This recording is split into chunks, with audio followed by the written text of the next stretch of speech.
அண்ணா வணக்கம். வணக்கம் தம்பி. ஆமாம், இப்போ தேர்தல் நாள் டேட் சொல்லிட்டாங்க, பார்த்துருப்பேன் நினைக்கிறேன். இப்போ மக்கள் எல்லாம் ரொம்ப ரொம்ப ரொம்ப ஆர்வமாக இருக்கிறாங்க. 2026 வெயிட் பண்ணிருந்தாங்க. இப்போ 2026 வந்துருச்சு. 2026 முக்கியமான நாளை அறிவிச்சிட்டாங்க. அது மக்கள் இதை எதிர்பார்த்த மாதிரி அமையுமா?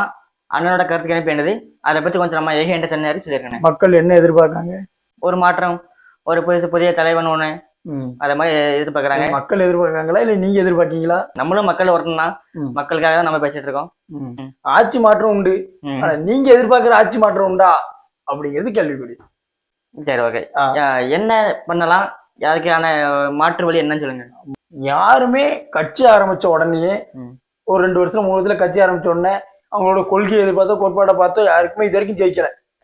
நீங்க மட்டும் எப்படி ஜெயிச்சிருவோம்னு சொல்லி நினைக்கீங்க? விஜய் அவர்கள் ஜெயிச்சிருவாரு, நீங்க விஜய் தான் ஜெயிக்க ஓப்பனா கேளுங்க. தலைவர் தலைவர் விஜய் ஜெயிச்சிருவாருன்னு கேட்கீங்க, அப்படிதானே? ஆமா. அது நிச்சயமா வேணா உங்க தலைவர் ஜெயிச்சிக்கலாம். இந்த செங்கோட்டையன் மாதிரி தலைவர்களும் 2 பேர் ஜெயிச்சிக்கலாம். 234 தொகுதியிலும் ஜெயிக்க வாய்ப்பு இல்லை. 234 தொகுதியிலும் உங்கள்கிட்ட நுப்பாட்ட ஆள் இருக்கா? முதல்ல ஆட்கள் இருக்கிறாங்க.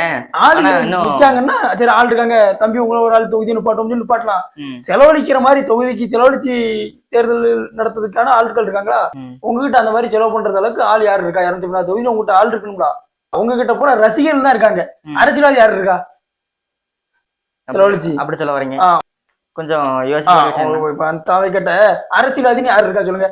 நீங்க நிக்க பூரா அரசியல்ல அரசியல்வாதி யாருக்கா? உங்க தலைவரே அரசியல்வாதி கிடையாது. இப்ப தான் 2 வருஷமா அரசியல்வாதி. விஜய் அவர்களே அரசியல்வாதி கிடையாது, இப்ப 2 வருஷமா தான் அரசியல்வாதி. ஆமா. அப்போ உங்க கட்சியில 234 தொகுதியில அரசியல்வாதி யாரு இருக்கா சொல்லுங்க. அந்தந்த தொகுதியில அந்தந்த பவர்ல ஒரு வாய்ஸ் உள்ள ஆட்கள் வேணும்ல. அதுக்கு டைம் ஆகும், சொல்ல வரீங்க. ஒரே டைம் ஆகும், ரொம்ப நேரம் எடுக்கும். அப்போ உங்க கொள்கைகளை மக்கள் மத்தியில புரிய வைக்கணும். இப்போ உங்களுக்கு பின்னாடி வர்ற கூட்டம்லாம் ரசிகர்கள் கூட்டம் தான். சிலர் தான் அந்த மாற்றத்தை விரும்பி ஓட்டு போடுவாங்க. மீதி எல்லாம் ரசிகர்கள் ஓட்டு தான் அவங்களுக்கு ஜாஸ்தி. அதனால இதை வச்சுக்கிட்டு நீங்க எப்படி முன்னேறி வரணும், அது ஒரே தேர்தல் நடக்குது, ரொம்ப கடினம். கடினம் சொல்ல முடியாது, ஓப்பனா சொல்லிருமே, முடியாது, வர முடியாது. ஆமா, வந்தா நீங்க எனக்கு கேளுங்க, அவ்வளவுதானே. ஜெயிச்சிட்டாருன்னா 204 தொகுதியில எம்எல்ஏ வச்சு ஜெயிச்சு 230 நாள் வேண்டாம், சிஎம் ஆகட்டுமே, அப்புறம் கேளுங்க என்ன ஆயிட்டாரு, நீங்க என்ன ஆவாண்டாருன்னு சொல்லி சொன்னீங்க அப்படின்னு. ஆக மாட்டாரு, நானே சொல்லுவேன், வாய்ப்பு இல்ல. இப்போ நடக்கக்கூடிய திமுக ஆட்சி வந்து நிறைய சட்ட ஒழுங்கு நிறைய பார்த்துட்டு இருக்கோம். இப்போ சோசியல் மீடியா திறந்தாலே இந்த மாசத்துக்குள்ள ஏகப்பட்ட பிரச்சனை. திமுக ஆட்சி வீழுமா, இல்ல அந்த ஓட்டு போற அப்படியே விஜய் அவர்களுக்கு போகுமான்னு சொல்லி ஒரு கேள்வி இருக்கு. சட்ட ஒழுங்கு பிரச்சனை இருக்குது, உண்மைதான். திமுகவுக்கு அது ஒரு மிகப்பெரிய ஒரு பிரச்சனையா தான் மாறிக்கிட்டு இருக்கு. அந்த காரணத்தினாலதான் இப்ப திமுக என்ன செய்யுதுன்னா, எந்த கட்சியா இருந்தாலும் வா உள்ளவா, யாரா இருந்தாலும் ஒரு 5000 கொடுத்தது, இதையெல்லாம் தாண்டியும் அவங்களுக்கு ஒரு பயம், அந்த சட்ட ஒழுங்கு பிரச்சனைகள் பயம் அவங்களுக்கு உள்ளுக்குள்ள இருக்கு. அதனாலதான் அவங்க எல்லா கட்சியும் உள்ள சாத்திட்டு இருக்காங்க. எந்த கட்சி வந்தாலும் உள்ளவா உள்ளவா உள்ளவா உள்ளவா அப்படின்னு சாத்திட்டு இருக்காங்க. அதனாலதான் என்ன சொல்றாங்க அப்படின்னா, விஜய்க்கு ஒரு வாய்ப்பு இருக்குன்னு சொல்ல வராங்க. அது அப்படியே விஜய் பக்கம் திரும்புவான்னு கேட்டா திரும்பாதுல்ல. அது எப்படி அப்படியே விஜய் பக்கம் திரும்பும்னு நினைக்கீங்க? அவரே ஒரு கான்செப்ட் கொண்டு வந்துட்டாரு, 2 பேர் நடந்தா போட்டின்ற மாதிரி கொண்டு வந்துட்டாரு. இந்த திமுக இல்ல அப்படின்னா அப்ப டைரக்டா ஆப்போசிட்டா டிவிக்கு தான்ன்ற மாதிரி கொண்டு வந்துட்டாரு. அது வந்து அவருடைய ரசிகர்கள்ட்ட மட்டும்தான் போய் சேரும், ரசிகர்கள் மட்டும் தான் சொல்ற மாதிரி. அவர் ஒரு ரசிகரை உற்சாகப்படுத்துற விதம், அவர் பேசுற ஒவ்வொரு பேச்சும் அந்த சினிமா பாணி, அந்த சினிமா தோணி இன்னும் இருக்கு அவர்கிட்ட. அது மாற்றமே இல்லாம மாறாம அப்படியே வர்றாரு. அதனால இந்த தேர்தல் அறிக்கை கூட இந்த ரசிகர்களை தாண்டி அடுத்த பெண்களை கவர் பண்ற மாதிரி தான் தேர்தல் அறிக்கை இருந்துச்சு. மற்ற ஆட்கள், விவரம் தெரிஞ்ச ஆட்கள், அரசியல்ல ஊர்ன ஆட்கள் இருக்காங்க பாருங்க, அவங்களுக்கு தெரியும். மாதிரி பொதுமக்கள் இருக்காங்களா, அவங்களுக்கும் தெரியும் இதுதான் மாற்றுக்கு இது அப்படின்னு. இன்னும் மக்கள் இன்னும் முடிவு எடுக்கல. ஆமா, எடுக்கல. அப்ப திமுக இல்ல அப்படின்னா அதுக்கு ஆப்போசிட்டா யாரு வரலாம்? அந்த ஓட்டு வந்து சிதறம் தம்பி. நாம தமிழர் கட்சி இருக்காங்க, அதிமுக இருக்கு, அதுவோ விஜய், இப்படி ஓட்டு செதறும். நீங்க சொன்ன சட்ட ஒழுங்கு பிரச்சனால இவங்களுக்கு யாருக்கா இவங்களுக்கு ஓட்டு போடலாம், அவங்களுக்கு ஓட்டு போடலாங்கிற ஒரு இதுலதான் போகும். சட்ட ஒழுங்கு பிரச்சனை காரணமாக அது அப்படியே விஜய்க்கு போகுமான்னு கேட்டா அப்படிலாம் போகாது. நீங்க என்ன சொல்லிடலாம், நான் 2 பேருக்கு மேலதான் போட்டின்னு சொல்லி நீங்க மட்டும் தான் சொல்லுவீங்க. வேற யாராவது எனக்கு போட்டி விஜய் அப்படின்னு யாரும் சொல்லுவாங்களா?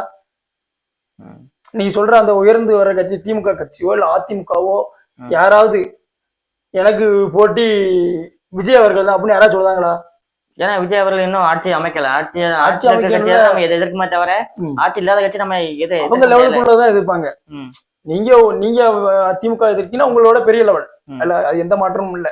கூட்டணி வச்சாருன்னா ஆக வாய்ப்பு இருக்குதா? கூட்டணி வச்சாருன்னா அதுக்காண்டி கூட்டணி வச்சுதான் இவர் பலம் இல்லை. இப்போ தனியா நிக்குது வந்து விஜய் அவர்களோட பலத்தை தெரிஞ்சுக்கலாம், அவர் தெரிஞ்சுக்கலாம் நம்ம இவ்வளவு பலமா இருக்கும், இல்ல மத்தவங்களுக்கு காட்டிக்கலாம், நான் இத்தனை % வாக்குகள் வச்சிருக்கணும் காட்டிக்கலாம். அது தேர்தல் தான் தெரியும். ஒரு எலெக்ஷனை சந்திச்சாதான் சரி அதனுடைய எத்தனை வாக்குகள் வச்சிருக்கோம் சொல்லி காட்ட முடியும். ம் நீங்க வேணா அதை வேணா காட்டிக்கலாம். ஆனா ஜெயிக்கிறதுக்கு வாய்ப்பு இல்லை. ம் இன்னொரு விஷயம் என்னன்னா, நீங்க சொல்லலாம் கூட்டணி ஒண்ணு சொல்லி, கூட்டணி வந்து ஒரு பலம். ரெண்டு கூட்டணி வச்சா ஜெயிக்க முடியுமான்னு சொல்லி சொல்றீங்களா, கூட்டணி வைக்க சொல்றீங்களா, அப்படி சொல்லல. ம். கூட்டணி ஒரு பலம் நீங்க ஜெயிக்கிறதுக்கு. கூட்டணியே வாய்ப்பு இல்ல, கூட்டணியே வைக்க மாட்டோம்னு சொல்லி சொல்லிட்டாங்க. கொஞ்சம் குழாவி ஒட்டி உறவாடுற கூட்டணி நமக்கு எப்பவும் செட் ஆகாது. அது திமுக அதிமுக மட்டும் செட் ஆகும். நம்ம தமிழக வெற்றி கழகம் நமக்கு செட் ஆகாது, கூட்டணியே கிடையாது, தனிச்சு நிப்போன்னு சொல்றாரு. அதை பத்தி எனக்கு சொல்லுங்க. வைக்காண்டா கூட்டணி, ம் நீங்க தனிச்சு நின்னுங்க, பலத்தை பாருங்க, அவ்வளவுதானே. ம் அவ்வளவுதான் செய்ய முடியும் உங்களால. மறுபடியும் சொல்லுதேன், தனிச்சு நீங்க நின்னா, கூட்டணி இல்லாம தனிச்சு நின்னா உங்களுடைய பலத்தை மக்கள்கிட்ட காட்டிக்கலாம். எவ்வளவு பலம் இருக்கு, எத்தனை சதவீதம் ஓட்டு இருக்குன்னு, அவ்வளவுதான் முடியும். ஆட்சி அமைக்கிறதெல்லாம் ஆட்சி அமைக்கலாம் கனவுல கூட நினைக்காங்க. கனவு போறது கனவு கண்டுக்கோங்க, ஆட்சியை பிடிச்சிட்டோம் சொல்லி கனவு கண்டுக்கலாம். மற்றபடி வாய்ப்பே இல்லை தம்பி, அதுல எந்த மாற்றமும் இல்லை. அடிச்சு சொல்லலாம். ம்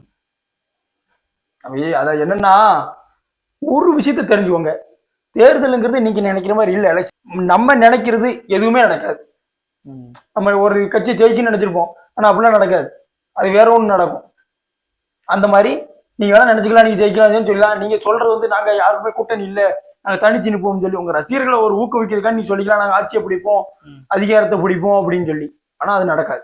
எந்த கட்சிக்கு ஆதரவாகவும் நான் இப்போ உங்ககிட்ட இப்படி பேசல, நடக்காது. ஏதோ ஒரு கட்சிக்கு ஆதரவா தான் இப்படி பேசணும்னு நினைக்காங்க. நீங்களே யோசிச்சு பாருங்க, ஒரு சராசரி மனுஷனா ஒரு சதாரி ஒரு விஷயமா நீங்க யோசிச்சு பாருங்க.